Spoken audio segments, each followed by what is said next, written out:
الحمد لله وكفى وسلام على عباده الذين اصطفى أما بعد فأعوذ بالله من الشيطان الرجيم بسم الله الرحمن الرحيم هذان خصمان اختصموا في ربهم فالذين كفروا قطعت لهم ثياب من نار يصب من فوق رؤوسهم الحميم يسحر به ما في بطونهم والجلود ولهم مقامع من حديد كلما أرادوا أن يخرجوا منها من غم أعيدوا فيها وذوقوا عذاب الحريق صدق الله العلي العظيم رب اشرح لي صدري ويسر لي أمري واحلل عقدة من لساني يفقهوا قولي۔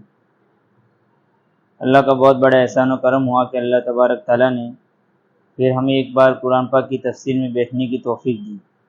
سورہ حج کی یہ تفسیر چل رہی ہے، الحمدللہ 18 آیتوں کی تفسیر ہو گئی۔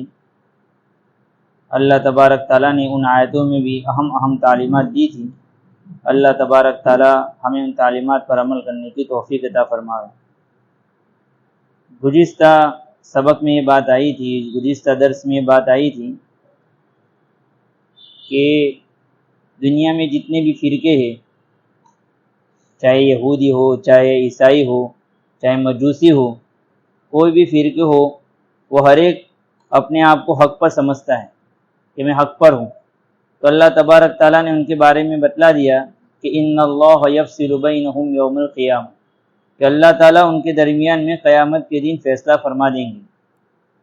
ابھی جو قرآن کریم کی آیت پڑھی گئی ہے، اس کے اندر اللہ تبارک تعالیٰ نے اسی فیصلے کا ایک عملی شکل میں انسانوں کو تجزیہ کروایا ہے کہ اللہ تبارک تعالیٰ نے اسی فیصلے کی ایک صورت اللہ تبارک تعالیٰ نے یہاں بیان فرمائی ہے۔ چنانچہ اللہ تبارک تعالیٰ نے فرمایا ھذان خصمان اختصموا فی ربہم، یہ دو جماعتیں ہیں۔ دو جماعتیں سے مراد ایک حق پر چلنے والی جماعت جو ایمان والوں کی جماعت ہے، ایک ناحق پر چلنے والی جماعت جو حق پر چلنے والی جماعت نہیں ہے۔ اس کے اندر یہودی ہے، عیسائی ہے، مجوسی ہے، سابعی ہے، سب یہ جتنے بھی فرقے ہیں وہ باطل پر چلنے والے لوگ ہیں۔ تو یہ دو جماعتیں جو ہے وہ کیا کرتی ہے؟ اختصموا فی ربہم، اپنے رب کے بارے میں جھگڑا کرتی ہے، اپنے رب کے بارے میں جھگڑا کرتی ہے۔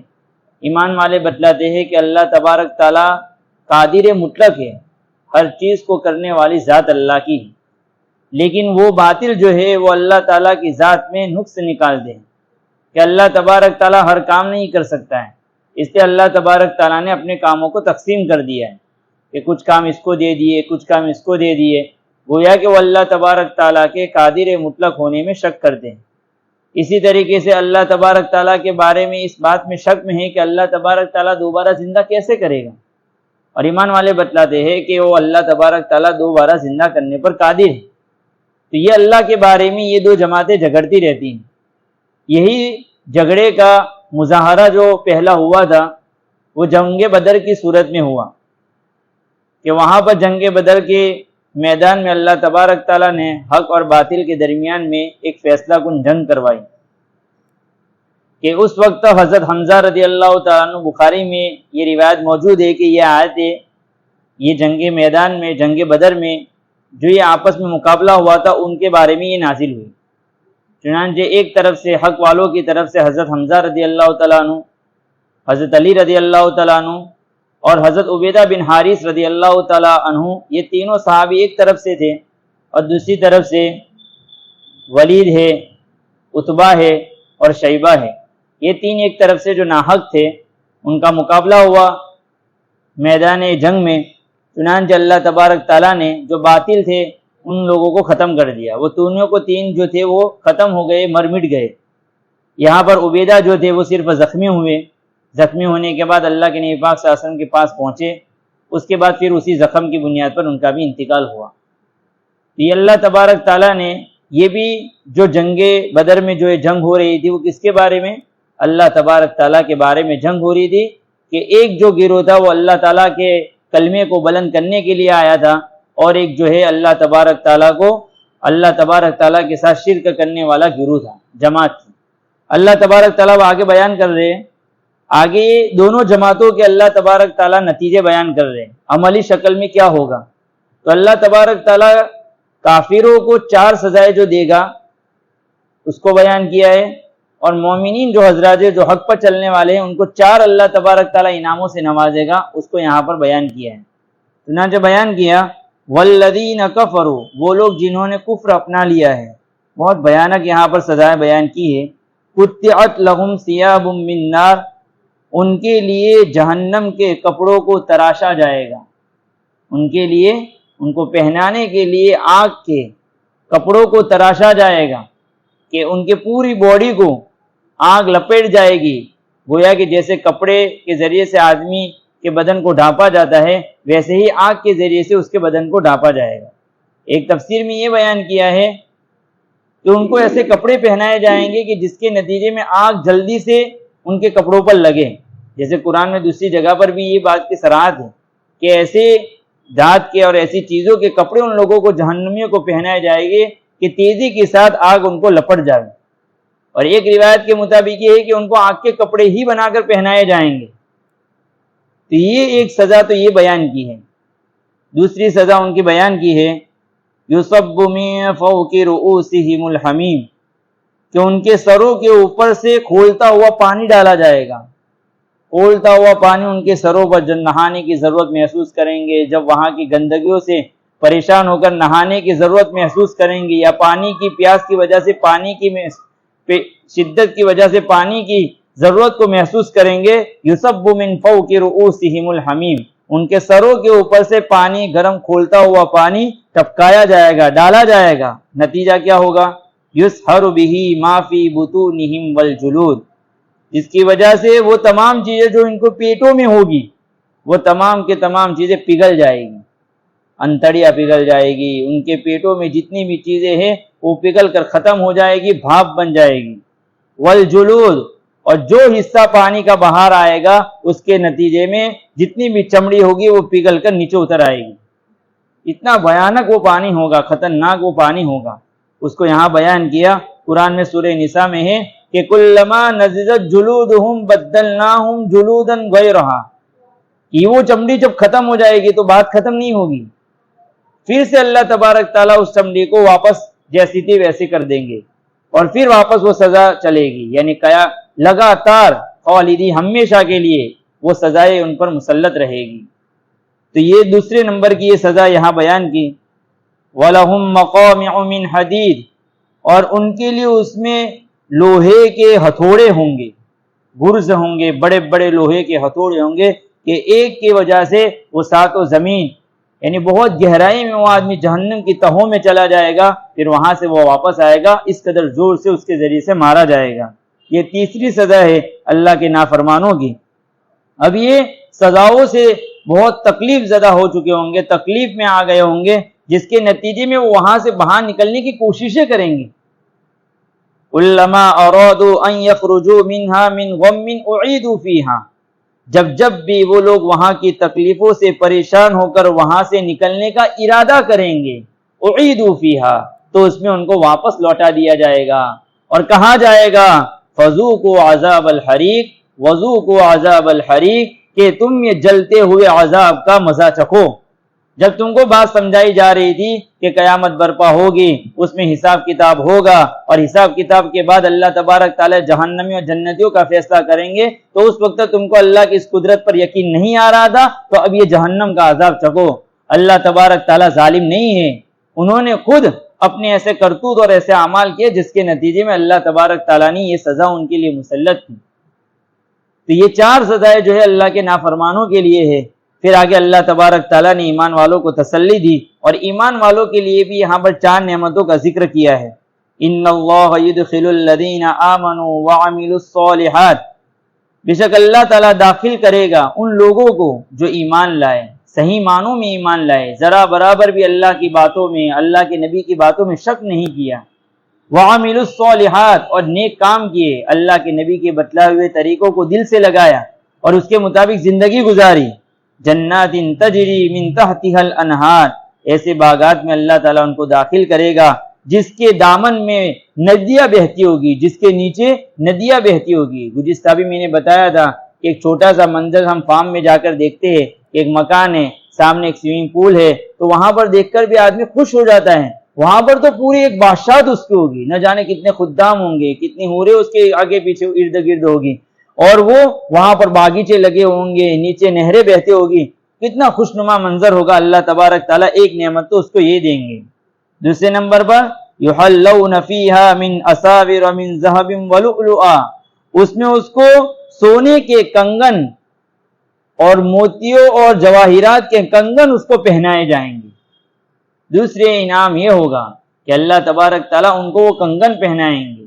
یہاں پر ایک بات ذہن میں آئے کہ بھئی کنگن پہننا تو عورتوں کا کام ہے، لیکن جس زمانے میں اس قرآن کا نزول ہو رہا ہے اس وقت بادشاہت چلتی تھی، فارس میں، شام میں، روم میں، تو اس وقت وہاں کے جو بادشاہ لوگ ہوتے تھے، ایک تو عامی لوگوں کا لباس ہوا کرتا تھا اور عامی لوگوں کی پہن رہنے کی ایک طریقے ہوتے تھے، لیکن ایک بادشاہ جو ہوتا تھا اس کا طریقہ کچھ الگ ہوتا تھا۔ تو اس طریقوں میں یہ بھی طریقہ تھا کہ وہ بادشاہ جو ہوتا تھا وہ کنگن کو پہنا کرتے تھے، تاج کو پہنا کرتے تھے۔ عام آدمی نہیں پہن سکتا ہے، لیکن ایک بادشاہ جو ہوتا ہے، شاہی لباس جو ہوتا ہے، اس شاہی لباس میں کنگن بھی ہوتے تھے۔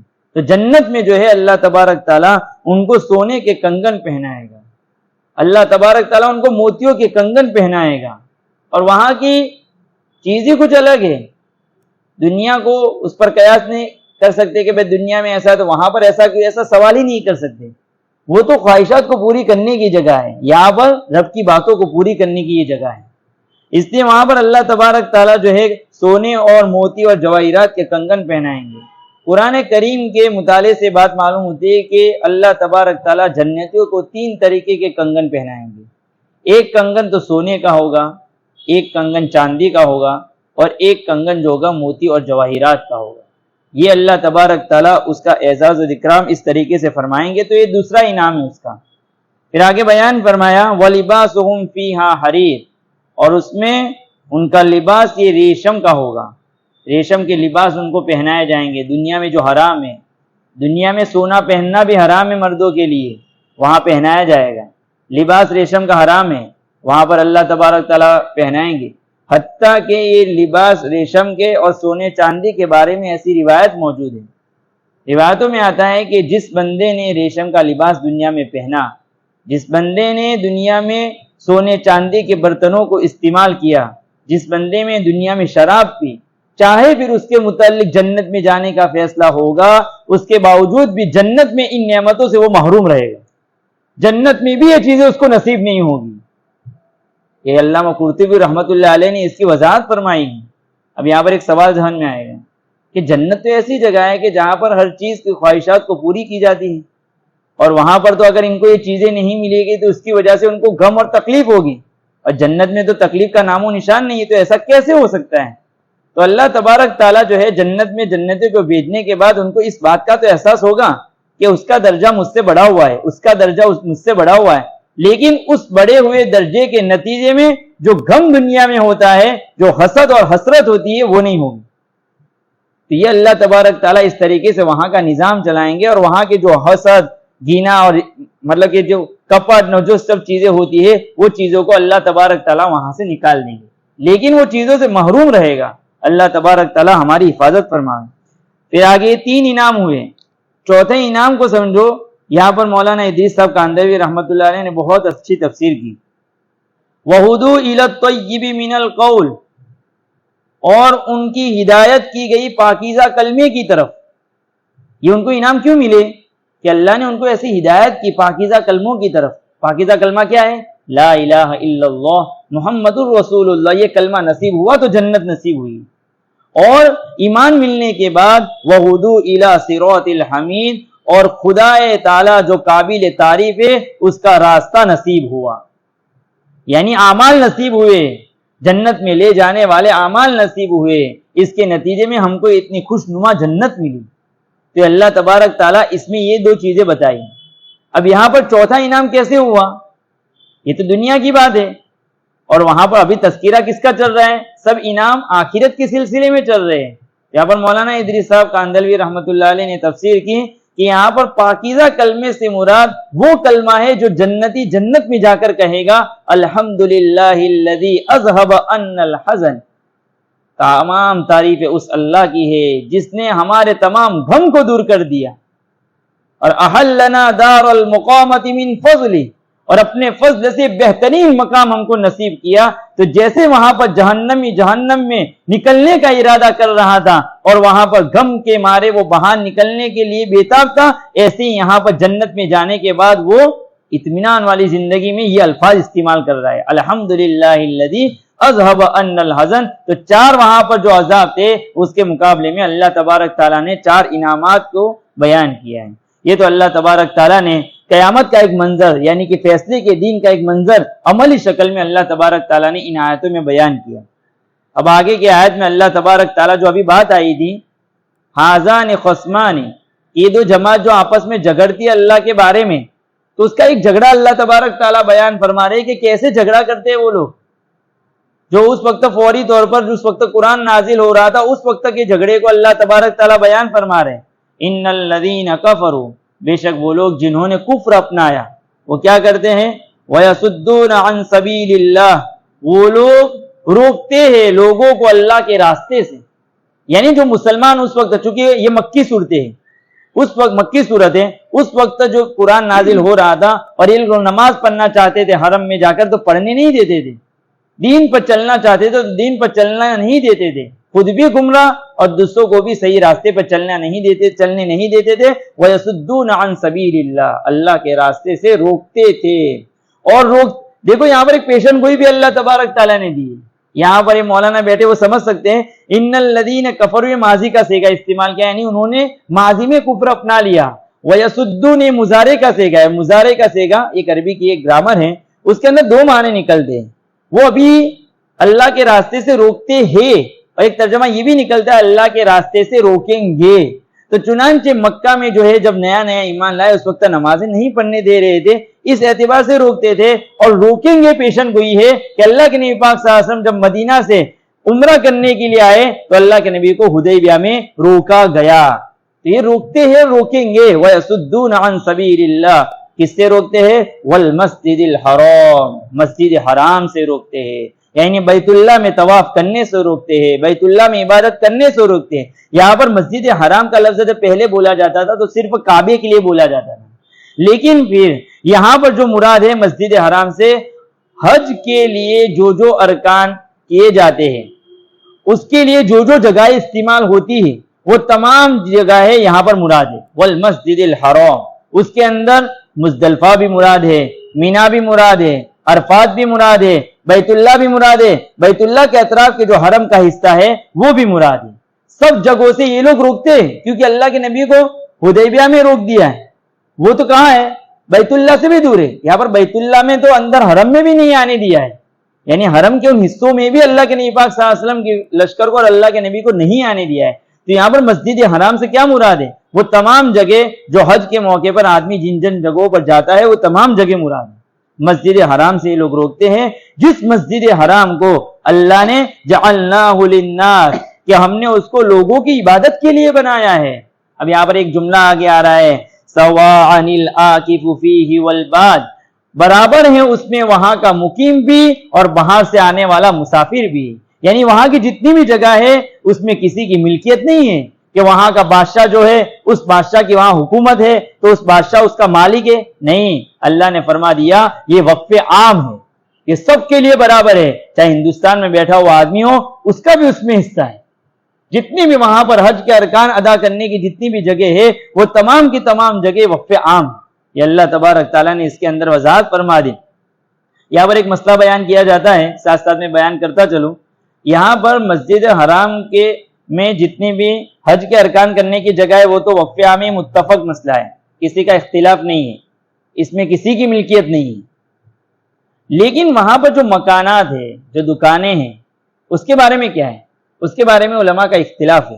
اس میں ایک بارے میں اس علماء نے کچھ کہا کہ وہ بھی ملک عام، مطلب کہ سب کی ملکیت ہے، اسی بنیاد پر وہاں پر اگر کوئی آدمی جاوے تو کرایہ لینا، وہاں کی چیزوں کو بیچنا یہ جائز نہیں ہے۔ لیکن امام شافعی رحمۃ اللہ علیہ نے بہت ساری دلائل کے ذریعے سے بات ثابت کی ہے کہ وہ ملکیں خاص ہیں، یعنی ان چیزوں کو کرائے پر دینا بھی جائز ہے، وہاں کی دکانوں کو، وہاں کے مکانوں کو کرائے پر دینا بھی جائز ہے، اس کو بیچنا بھی جائز ہے۔ ان کی ایک دلیل یہ ہے کہ حضرت عمر رضی اللہ تعالیٰ عنہ نے ان کے زمانے میں جب قیدیوں کو وہاں پر قید کرنا تھا تو وہاں سے ایک آدمی کے پاس سے مکان خریدا اور اس کو قید خانہ بنایا۔ تو دیکھو خریدا ہے وہاں پر، اس لیے وہاں پر وہ بھی کیا ہے۔ لیکن ایک بات یہاں پر لکھی ہے تفسیر ہدایت القرآن میں، حج کے موقع پر اس کو عام کر دیا جاوے، حج کے موقع پر اس کے کرایے کو معاف کر دیا جاوے، یہ صحیح صورت ہے۔ عام دنوں میں تو تم کر سکتے ہو، لیکن حج کے ایام جو 5 دن ہیں اس کے اندر کر دیا جائے۔ بہت ساری بلڈنگیں خالی کر بھی دی جاتی ہیں جو صحیح معنوں میں ہوتے ہیں۔ خیر آگے بیان کیا اللہ تبارک تعالیٰ نے، وَمَن يُرِدْ فِيهِ بِإِلْحَادٍ بِظُلْمٍ نُذِقْهُ مِنْ عَذَابٍ أَلِيمٍ، جو شخص بھی اس میں، یعنی بیت الحرام جو کعبہ شریف ہے وہ اتنا مبارک ہے، جو شخص بھی اس میں ظلم کے ساتھ بددینی کا ارادہ کرے گا، نُذِقْهُ مِنْ عَذَابٍ أَلِيمٍ، ہم اس کو دردناک عذاب کا مزہ چکھائیں گے، دردناک عذاب چکھائیں گے۔ یہاں پر دیکھو ایک بات ہے کہ جو شخص بیت اللہ میں گناہ کا ارادہ کرے، جیسے گناہ کا ارادہ وہ کیسے کر رہے تھے؟ کفر اور شرک اختیار کر کے کر رہے تھے، لوگوں کو وہاں پر آنے سے روک کر رہے تھے۔ ایسے یہاں پر ایک عام بات ہے، جو شخص بھی وہاں پر گناہ کرے گا تو گناہ کا وبال دوسری جگہوں کے مقابلے میں وہاں پر زیادہ ہوتا ہے۔ جیسے وہاں پر ثواب زیادہ ہے، وہاں پر گناہ کا وبال بھی زیادہ ہے۔ تو یہاں پر ایک بات کی وضاحت کی، دوسری یہاں پر ایک بات بیان کی ہے، ہم عام مقام پر گناہ کا ارادہ کریں تو گناہ کے ارادے کرنے سے گناہ نہیں لکھا جاتا ہے، لیکن وہ ایسی مبارک جگہ ہے کہ وہاں پر گناہ کا پختہ ارادہ کر لیا تو وہاں پر گناہ لکھا جائے گا۔ اس لیے یہاں پر وَمَن یرید کہا ہے، جو شخص ارادہ کرے، کام نہیں کہا ہے، خالی ارادہ کرے گا ظلم کے ساتھ بددینی کا۔ اسی طریقے سے وہاں پر احرام باندھ کر آدمی جاتا ہے تو اس کو بہت ساری چیزوں سے روکا گیا ہے، شکار نہیں کرنا ہے، گھاسیں نہیں اکھاڑنی ہے، تو وہاں پر جا کر وہ ظلمن یعنی جان بوجھ کر ان چیزوں کو کرتا ہے، تو اللہ تبارک تعالیٰ اس کو بھی کہہ رہے نُذِقْهُ مِنْ عَذَابٍ عَلِيمٍ، دردناک عذاب چکھائیں گے اللہ تبارک تعالیٰ۔ تو اللہ تبارک تعالیٰ نے جو ہے یہاں پر بیت اللہ کے بارے میں یہ بات بیان کی۔ اب چونکہ بیت اللہ کا تذکرہ آ گیا، بیت اللہ ایسے عظیم الشان چیز ہے کہ اس کو ایسے نہیں چھوڑا جا سکتا ہے، اس لیے اللہ تبارک تعالیٰ بیت اللہ کے متعلق کچھ فضیلت والی چیزیں اور کچھ احکام کو بیان کر رہے ہیں۔ اس کو غور سے سنیں، چونکہ حج کے ایام چل رہے ہیں، یہاں پر کچھ احکام بھی بیان کیے جا رہے ہیں اور فضیلت کی کچھ اہم چیزیں بھی بیان کی جا رہی ہیں۔ آگے بیان کیا وَإِذْ بَوَّأْنَا لِإِبْرَاهِيمَ مَكَانَ الْبَيْتِ، اور اس وقتوں کو یاد کرو جب ہم نے ابراہیم علیہ السلام کو بیت اللہ کی جگہ میں ٹھکانہ دیا۔ کیا ہوا تھا ہم سب جانتے ہیں، شام میں تھے، حضرت ابراہیم علیہ السلام کو حکم ہوا کہ اپنی بیوی اور بچے کو لے کر ایسی بستی میں جہاں پر نہ کوئی درخت ہے، نہ کوئی وہاں پر نہ کوئی جان رکھنے والی کوئی جاندار چیز ہے، کچھ بھی نہیں ہے، ایسی جگہوں پر رکھنے کا حکم ہوا۔ چنانچہ اللہ تبارک تعالیٰ کے حکم کے موافق وہ اس بیت اللہ کی جگہ ابھی جہاں موجود ہے وہاں پر ابراہیم علیہ السلام کو پہنچایا، ان کی بیوی پہنچی، اور اس کے بعد پورا جو واقعہ ہمارے سامنے ہوتا ہے جو ہم قربانی کے موقع پر سنتے رہتے ہیں، اس طریقے سے ابراہیم علیہ السلام کو اللہ تبارک تعالیٰ نے وہاں پہنچایا۔ اور وہاں پر جب ابراہیم علیہ السلام پہنچے تو اس وقت جو ہے بیت اللہ تعمیر نہیں تھا، صرف ایک جگہ تھی۔ اللہ تبارک تعالیٰ نے آدم علیہ السلام کو جب اتارا تو ساتھ میں وہ گھر بھی اتارا تھا، وہ پہلا گھر ہے عبادت کا۔ لیکن حضرت نوح علیہ السلام کا جب طوفان آیا ہے تو اس طوفان میں وہ گھر جو اللہ تبارک تعالیٰ نے اس گھر کو اٹھا لیا تھا، وہ جگہ باقی تھی، وہ گھر کو اللہ تبارک تعالیٰ نے اٹھا لیا تھا۔ اب حضرت ابراہیم علیہ السلام کو حکم ہو رہا ہے کہ حضرت ابراہیم علیہ السلام اب اس کی آپ تعمیر کیجیے۔ چنانچہ حضرت ابراہیم علیہ السلام اور حضرت اسماعیل علیہ السلام نے مل کر اس کی تعمیر کی۔ اس طریقے سے یہاں پر بیان کیا کہ ہم نے ابراہیم علیہ السلام کو وہاں پر ٹھکانہ دیا۔ پھر آگے کیا حکم دیا؟ جب ابراہیم علیہ السلام نے تعمیر کر دی تو اللہ تبارک تعالیٰ نے 3 حکم دیے، اس کو یہاں بیان کی۔ پہلا حکم دیا اللہ تشرک بی شیئا، کہ آپ میرے ساتھ کسی بھی چیز کو شریک نہ کرنا۔ یعنی ابراہیم علیہ السلام کو حکم ہو رہا ہے، حالانکہ ابراہیم علیہ السلام کی توحید کیسی ہم کئی ہفتوں سے جمعہ میں سن رہے ہیں کہ انہوں نے چھوٹے پن سے توحید کی کیسی زبردست اپنے قوم میں اور اپنے والد میں، اپنے خاندان میں کیسی دعوت چلائی ہے۔ اتنے تنہا ہے، پوری سامنے قوم ہے، پوری حکومت ہے سامنے، لیکن ڈنکے کی چوٹ پر توحید کی دعوت دینے والے ان کو یہ کہا جا رہا ہے کہ اللہ تشرک بھی شیئا، میرے ساتھ کسی بھی چیز کو شریک نہ کرنا، یعنی ان کے ذریعے سے آنے والی تمام قوموں کو کہا جا رہا ہے اللہ تشرک بھی شیئا۔ پہلا حکم تو یہ دیا۔ دوسرا حکم دیا ہے وَطَهِّرْ بَيْتِيَ، میرے گھر کو پاک کرو، کن کے لیے؟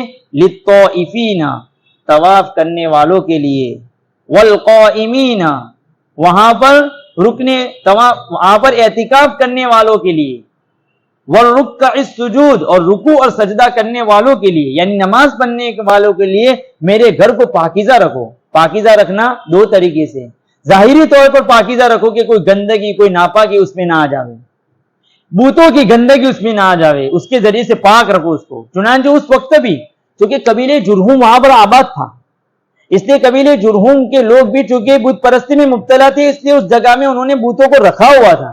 اس لیے ابراہیم علیہ السلام کو حکم دیا وَطَهِّرْ بَيْتِيَ، میرے گھر کو پاک کرو، ان بتوں کو ہٹاؤ وہاں سے، ایسے گندگیوں سے، ظاہری گندگیوں سے بھی بچاؤ، اور باطنی گندگی یعنی کہ جو وہاں پر شرک، کفر، گناہ، معصیت، ان تمام چیزوں سے اس جگہ کو پاک رکھو کہ کوئی گناہ وہاں پر وجود میں نہ آ جائے۔ تو اللہ تبارک تعالیٰ نے دوسرا حکم یہ دیا۔ تیسرا حکم ابراہیم علیہ السلام کو دیا وَأَذِّن فِي النَّاسِ بِالْحَجِّ، یہ آ گیا حکم، وہ آپ اعلان کر دیجئے لوگوں میں حج کا۔ یہ جب حکم آیا تو روایتوں میں آتا ہے کہ حضرت ابراہیم علیہ السلام نے اللہ سے پوچھا کہ اللہ تبارک تعالیٰ میری آواز لوگوں تک کیسے پہنچے گی؟ اس اعلان کا کیا مطلب؟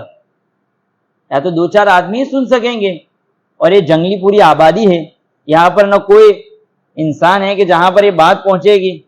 تو اللہ تبارک تعالیٰ نے جواب میں کہا اعلان کا کرنا تمہارا کام ہے، بات کا پہنچانا ہمارا کام ہے۔ چنانچہ جب ابراہیم علیہ السلام کو ایک روایت کے مطابق جو مقامی وہ ابراہیم میں جو پتھر ہے اس کے اوپر کھڑے ہو گئے، اللہ تبارک تعالیٰ نے اس کو بلند کر دیا۔ ایک روایت کے مطابق جبل ابو قبیس جو ہے اس کے اوپر وہ پہنچے اور وہاں پر جا کر انہوں نے اعلان کیا۔ دونوں روایتوں کو تطبیق اس طریقے سے دی جا سکتی ہے کہ وہ پتھر جو ہے اس کے اوپر کھڑے ہوئے اور وہ پتھر ہی جا کر جبل قبیس تک پہنچا، اور پھر وہاں پر انہوں نے اعلان کیا، اور اعلان کیا کہ حج بیت اللہ تیار ہو چکا ہے، بن چکا ہے، تمام لوگ حج کے لیے آ جاؤ۔ جب یہ اعلان ہوا تو اللہ تبارک تعالیٰ نے ابراہیم علیہ السلام کی اس آواز کو زمین میں جتنے بھی لوگ تھے، جہاں پر بھی دنیا کے جس خطے میں تھے، اللہ تبارک تعالیٰ نے ان کی آواز کو پہنچا دیا۔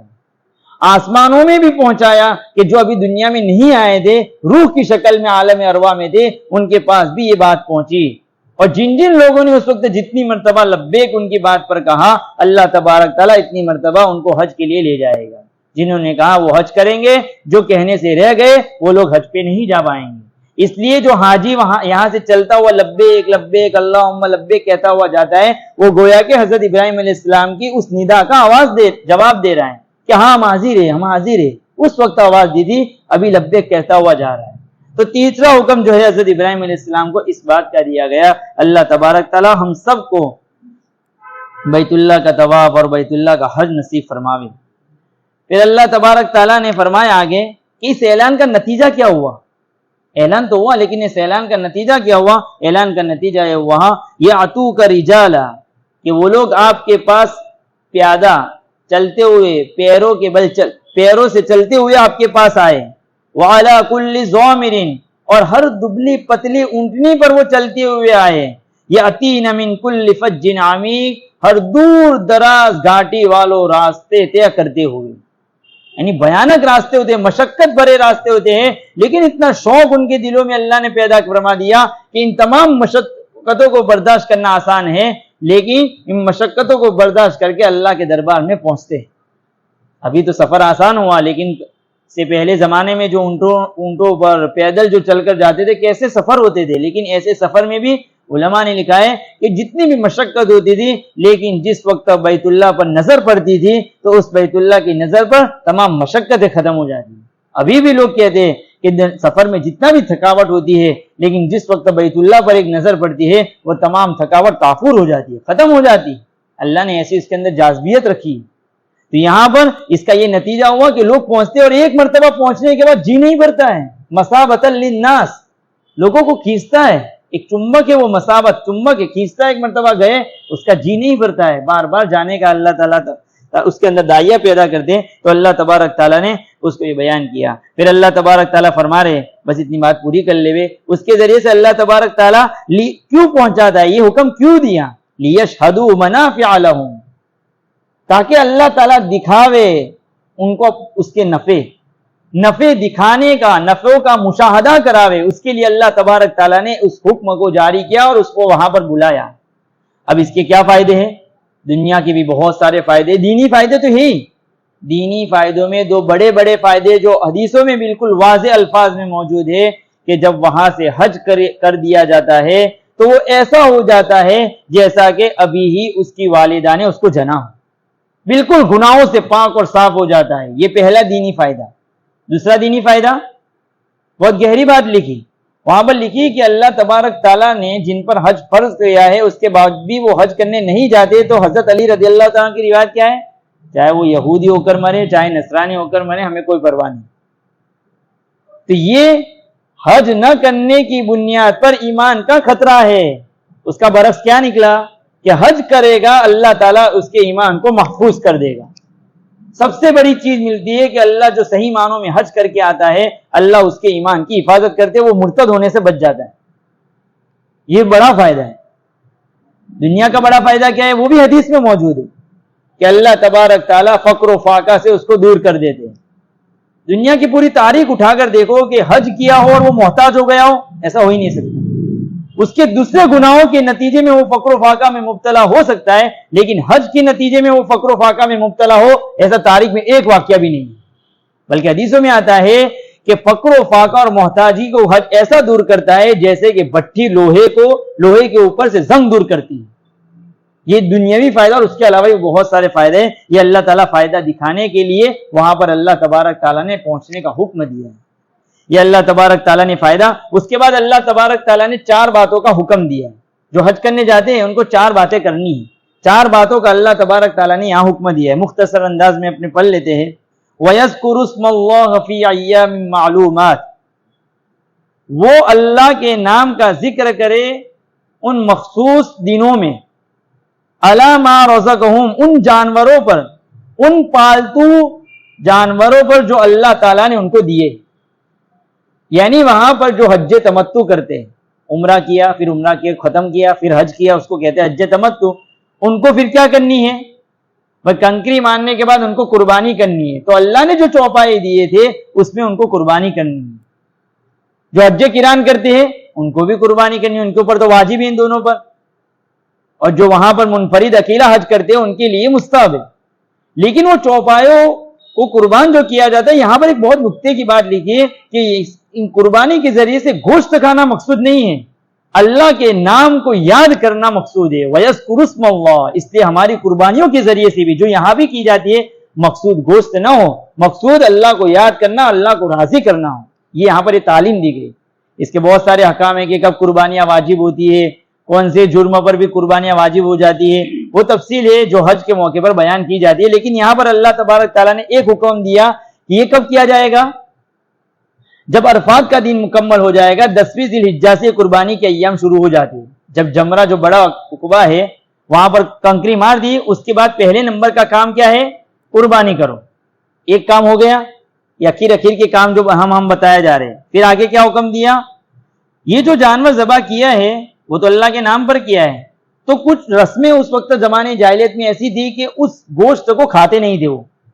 اللہ تعالیٰ کہہ رہے کہ فَكُلُوا مِنْهَا، تم اس کو کھاؤ، اس میں سے تم بھی کھاؤ، وَأَطْعِمُوا الْبَائِسَ الْفَقِيرَ، اور وہاں پر بدحال محتاج جو ہے ان کو بھی کھلاؤ، دونوں کھاؤ، محتاجوں کو بھی کھلاؤ۔ یہ ہماری قربانیوں کا بھی حکم ہے کہ ہم بھی اس میں سے کھا سکتے ہیں، اور جو ہے وَأَطْعِمُوا الْبَائِسَ الْفَقِيرَ، ہماری ان قربانیوں میں ان کا بھی، غریبوں کا بھی حصہ ہونا چاہیے۔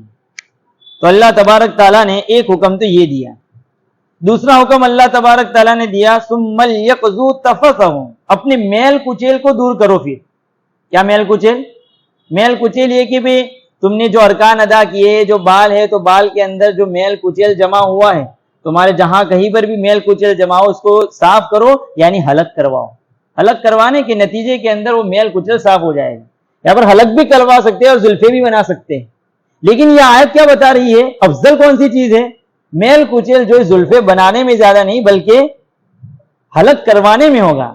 چاہے دونوں طریقے صحیح لیکن افضل حلق کروانا ہے. ثم لیقضوا تفثهم، اپنے میل کچیل کو دور کرو. یہ دوسرا حکم. پہلے قربانی کرنی ہے پھر اس کے بعد حلق کروانا ہے. دو چیزوں کی ترتیب ضروری ہے. ترتیب آگے پیچھے کی تو دم واجب ہو جائے گا، یعنی کہ قربانی ایک نیا جانور کاٹنا پڑے گا. وَلْيُوفُوا نُذُورَهُمْ، تیسرا حکم، اور اپنی نظروں کو پوری کرو. یہاں پر ایک سوال پیدا ہونا چاہیے کہ وہاں پر نظر پوری کرنا، نظر یعنی منتیں پوری کرو. منتیں پوری کرنا ارکان میں تو کوئی ایسی بات آتی نہیں ہے.